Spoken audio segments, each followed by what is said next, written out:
বলেছিলাম আমার যদি এই অপারেশন টেবিলে শেষ নিঃশ্বাস আল্লাহ তাআলা কবুল করেন, আমি আপনাদেরকে আশ্বস্ত করছি কেউ আপনাদেরকে দায়ী করবে না। আমি শুনেছি কোটি কোটি মানুষ দেশে বিদেশে আমার জন্য দোয়া করছে, এবং আমি এটাও শুনেছি আমার চাইতে বেশি আপনার জন্য দোয়া করছে, যাতে আল্লাহর দেওয়ার শিক্ষা অনুযায়ী, জ্ঞান এবং দক্ষতা অনুযায়ী আপনি সর্বোচ্চ চিকিৎসাটা দিতে পারেন। 2 নম্বর ওনাকে বললাম, forget about who I am, ভুলে যান আমি কে। যদি আমার পরিচয় আপনার মাথায় থাকে, আপনি অতিরিক্ত স্নায়ুর চাপে ভুগবেন। আপনি এখন থেকে মনে করবেন আমি একজন অতি সাধারণ রোগী।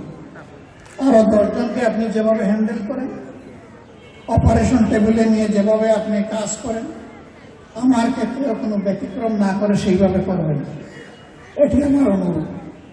উনি অর্ধ গালে একটা মুচকি হাসি দিয়ে বললেন, আপনি বললেই কি আমরা ভুলে যেতে পারবো? তবে আপনি যেহেতু অনুরোধ করেছেন, চেষ্টা করুন।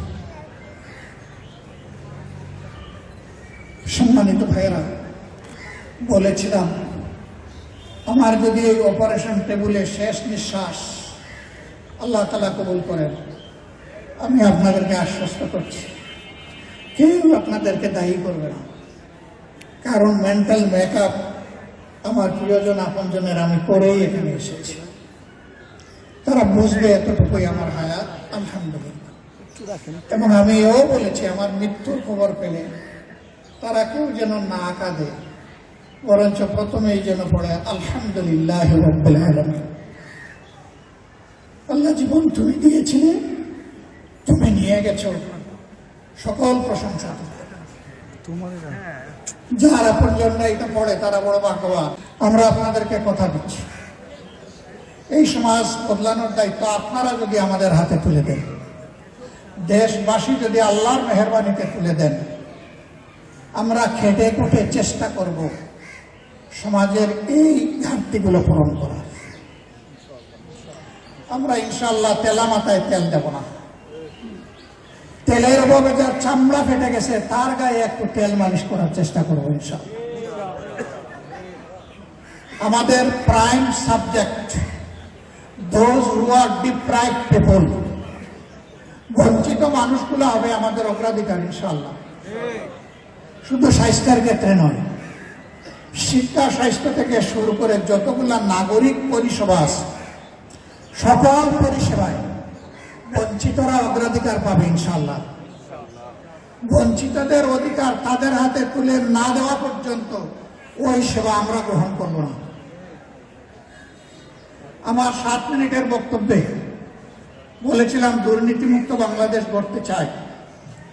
এর ছোট্ট নমুনা হিসাবে আজকে লাখো জনতা এবং কোটি মানুষের সামনে এই ঘোষণা দিচ্ছি,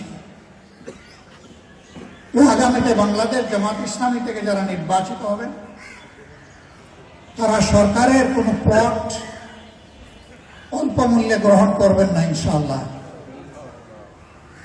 বিনা ট্যাক্সের গাড়ি চড়বেন না ইনশাআল্লাহ। এও বলেছি সরকারের দেওয়া ন্যায্য যে সমস্ত সুযোগ সুবিধা আছে তার কতটুকু না নিয়ে পারা যায় তাও আমরা বিবেচনা। একদিকে আমরা বলবো জনসভাকে ইবাদত মনে করি, আরেকদিকে জনসভাকে খেত মারার হাতিয়ারে পরিণত করব। জামাত ইসলাম এটা করবে। বলবেন তার কি কোনো প্রমাণ আপনারা রাখতে পেরেছেন? একটু ভাই চেষ্টা করেছি। আল্লাহর বান্দা 4 দলীয় সরকারে 2001 থেকে 6 মন্ত্রী ছিলেন ভাই। বাংলাদেশের সবাই সাক্ষ্য দেয় তারা শতভাগ সৎ ছিলেন, স্মার্ট ছিলেন, দক্ষ ছিলেন।